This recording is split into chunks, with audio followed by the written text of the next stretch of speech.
So George Mason, Virginia, as you prepare to make this decision, I urge you, I beg of you to ignore the chatter and the noise and ask yourselves, which candidate really has the experience, the maturity, and the demeanor to handle the job I just described to you?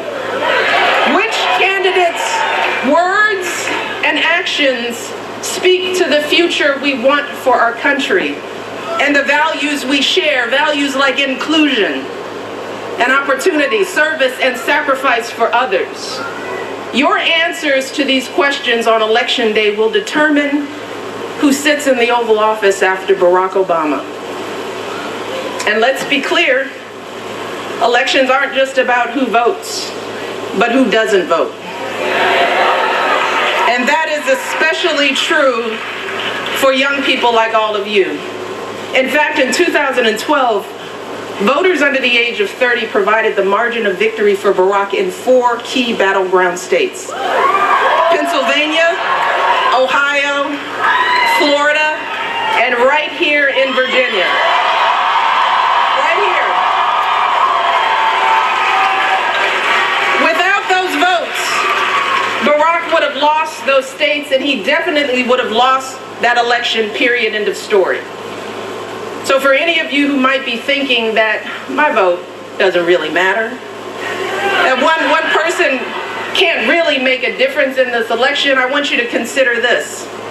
Back in 2012, Barack won Virginia by about 150,000 votes. Now that may sound like a lot, but when you break that down, the difference between winning and losing this state was only 31 votes per precinct. 31 votes. He won Ohio. The difference there was just... In Ohio, the difference there was just 9 votes per precinct. Do you hear me? In Florida, the difference was 6 votes per precinct. Take that in for a moment.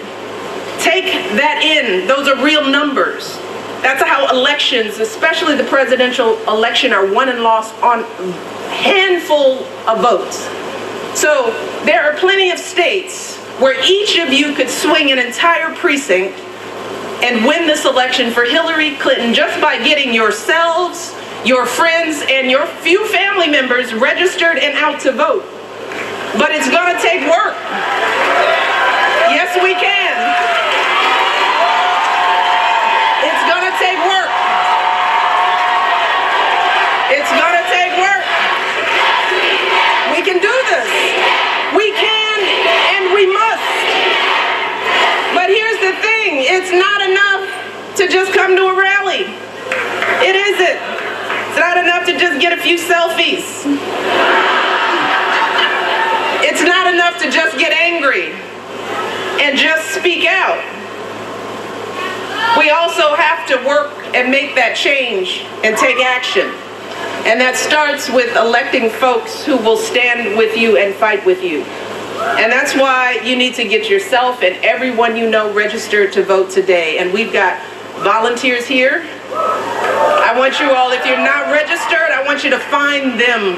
Before you leave, find them and get registered before you leave this building. And then we need you to roll up your sleeves and get to work, making calls, knocking on doors, thinking about those handful of votes that you could carry and get people out on Election Day. Again, you can sign up to volunteer with any of the staff who are here. So get it done, right, George Mason? Work your hearts out. And as you're working your heart out for Hillary, if you start to feel tired or discouraged by all the negativity in this election, if you want to just hide under the bed and come out when it's all over, I want you to remember what's at stake. The choice that you make on November 8th will determine whether you can afford college tuition. It will determine whether you can keep your health care when you graduate. On November 8th, you will decide whether we have a president who believes in science and will fight climate change or not. we have a president who will honor our proud history as a nation of immigrants or not. You will decide whether we have a president who thinks that women deserve the right to make their own choices about their bodies and their health or not. And here's the thing. At a time when incomes are rising by thousands of dollars, when millions of people are being lifted out of poverty, ask yourselves, is now really the time to fundamentally change direction when we're making so much progress? I mean, do we really want to go back to the way things were before Barack was president? A time of economic crisis, stagnant wages, when we were losing nearly 800,000 jobs a month? Or do you want a president who'll keep moving this country forward? Well, that's what's at stake. So we can't afford to be tired or turned off. Not now. Because while this might feel like a time of uncertainty and division, I have never felt more hopeful about the future of this great nation. Let me tell you, I feel this way because for the past 8 years, I've had the great honor of traveling from one end of this country to the other. And let me tell you, I have met just some of the most amazing people. People from every conceivable, and Ellen. But people from every conceivable background and walk of life. And time and again, I've seen proof of what Barack and I have always believed in our hearts. That we as Americans, we're fundamentally good folks. And we all truly want the same things. I mean, that's the thing. We're not that different. Time and again, Barack and I have met people who disagree with everything we've ever said, but they still welcome us into their communities. They keep their minds open, willing to listen. And while we might not always change each other's minds, we always walk away reminded that we're really not that different. Folks in this country are working long hours to send their kids to college, just like my mom and dad did for me. They're helping raise their grandkids, just like Barack's grandparents did for him. They're teaching their kids the exact same values that Barack and I are trying to teach our girls. That you work hard for what you want in life, and you don't take shortcuts. That you treat people with respect, even if they look or think differently from you. That when someone is struggling, you don't turn away, and you certainly don't take advantage. No, you imagine walking a mile in their shoes, and you do what you can to help, because that's what we do in America.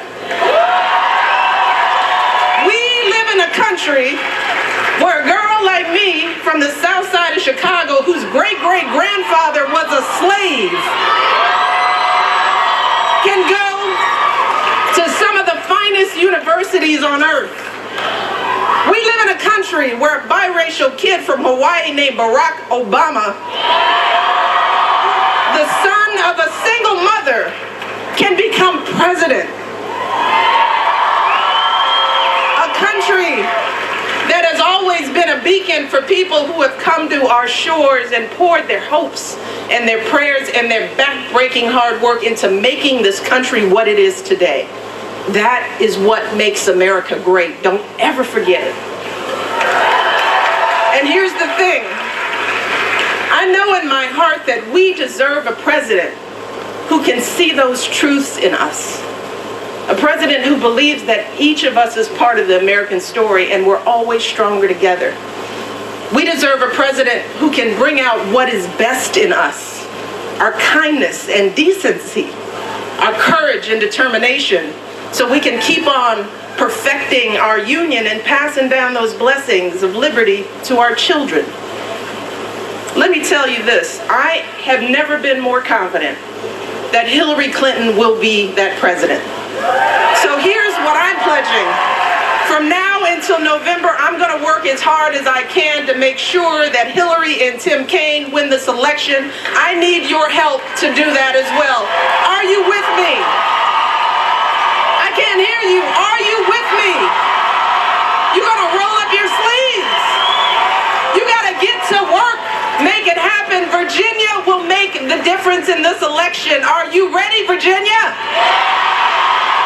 Thank you all. God bless. First Lady Michelle Obama.